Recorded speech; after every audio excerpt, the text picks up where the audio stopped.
Okay, Love Hurts just showed up on Peacock, and this was a film that I saw, was in theaters, and went out of my way not to see it. Okay, all right, I didn't go out of my way. I just didn't see it, okay? It's not like it's... Anyway, you see what I'm saying.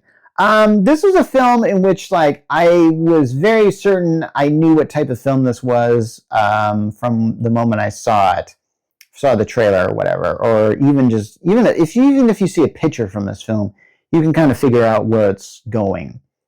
This is a film that I'm going to give a low rating because I didn't really like this film. I think that there's everything that you've seen in this film you've seen before in other films, and I don't really think this was done in a better way.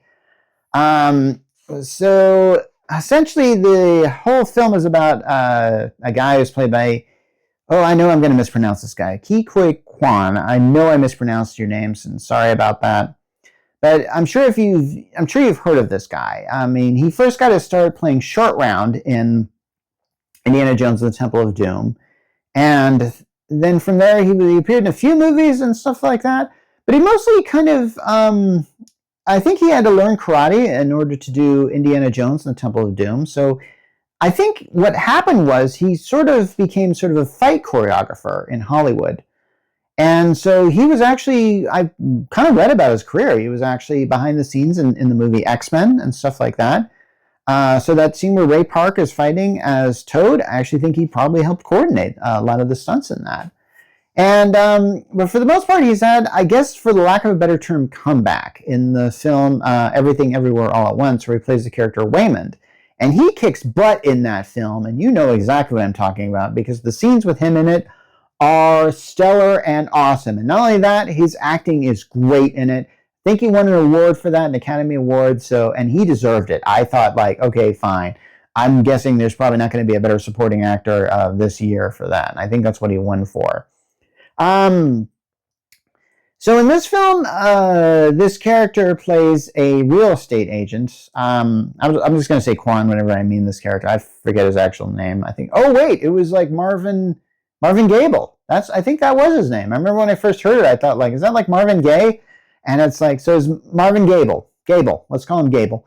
So he's like a successful real estate guy. He's got his picture on a lot of benches, and but they always get defaced because, well, people are jerks and they do that.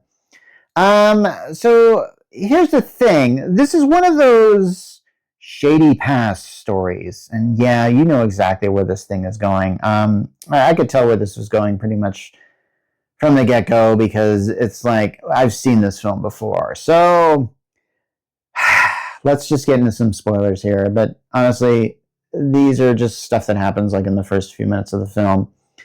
This is one of those films where a character is apparently normal, but it's all a big facade, and they're all trying to start a new life because the one they left behind is full of crime and murder and yeah. So it's kind of like John Wick, I guess, for lack of a better term.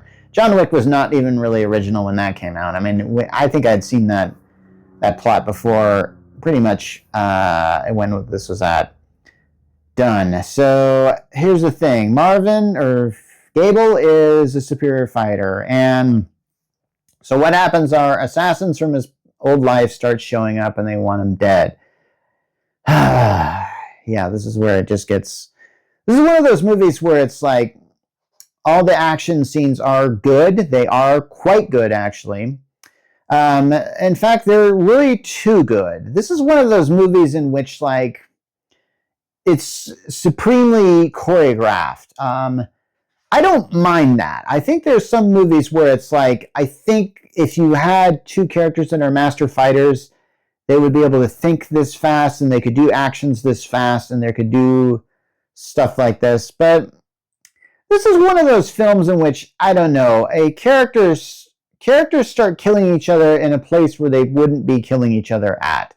In this case, like, I think it starts out in like a real estate office. And you've seen this before in like other films where characters start fighting in a place that you wouldn't see this at. It's sort of this juxtaposition that doesn't work because I've seen this before. The fighting scenes feel like a lot like something out of The Bourne Identity.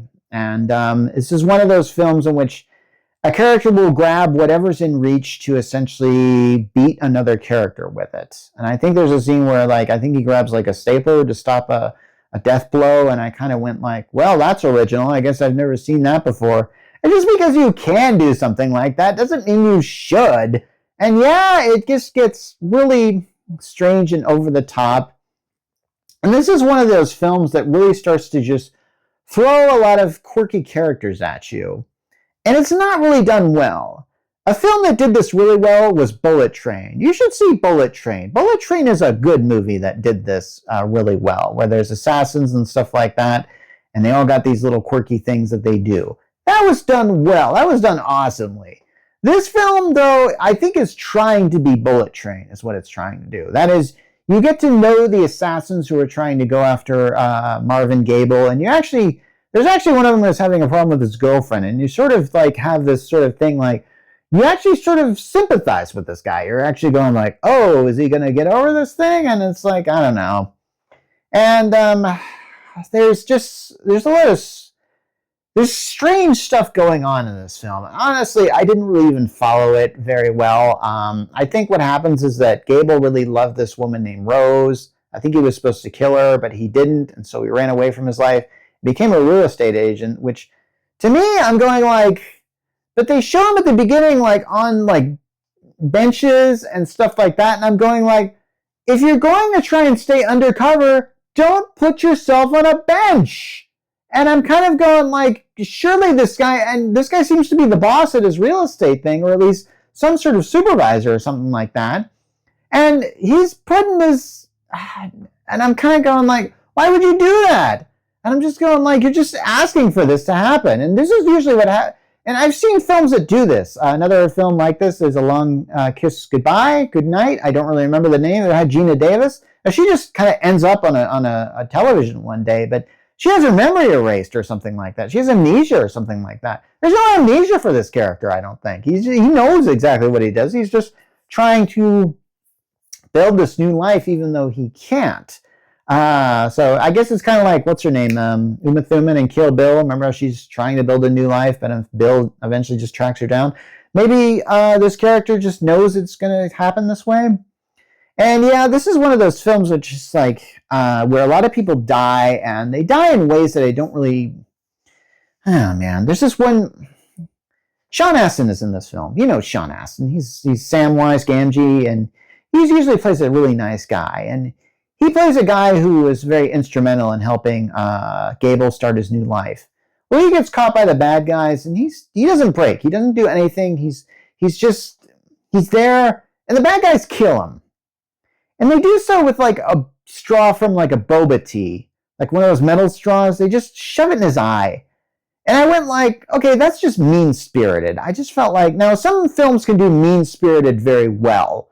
This film, I can't really tell what it's trying to do. It feels like a jumble of a lot of ideas that can't really juggle themselves very well. This is why I do not recommend this film, because it's like, even when the time...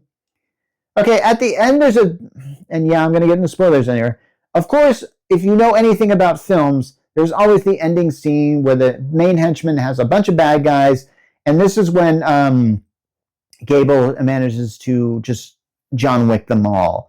But then at the end, there's like, and the main guy is just sort of waiting in a room for him to take down his goons, and then he just finally comes in, and I'm kind of going like, okay, this really isn't working. And he's just like, the main villain is just sitting there sipping boba tea while he's hearing it's not working. It's not working, okay? It's just not working. I don't know what you're trying to do. You thought this was clever. It's not clever, okay? Man. Oh, gosh. I can't believe how much I'm ranting about this. But this one, it's not Love Hurts. This movie hurts. This movie hurts a lot. Oh, my gosh. I didn't want to watch it after a while because I got so bored. There were people killing each other. And I just thought like, oh, man, just come out of the TV and kill me too. Okay, that's taking it too far. I know it. And honestly, I like Ke Huy Quan. I know I mispronounced you. I like you as an actor, and I really think that this is a film that I felt like maybe you shouldn't have been in, but hopefully you're going to be in better films than this. Please.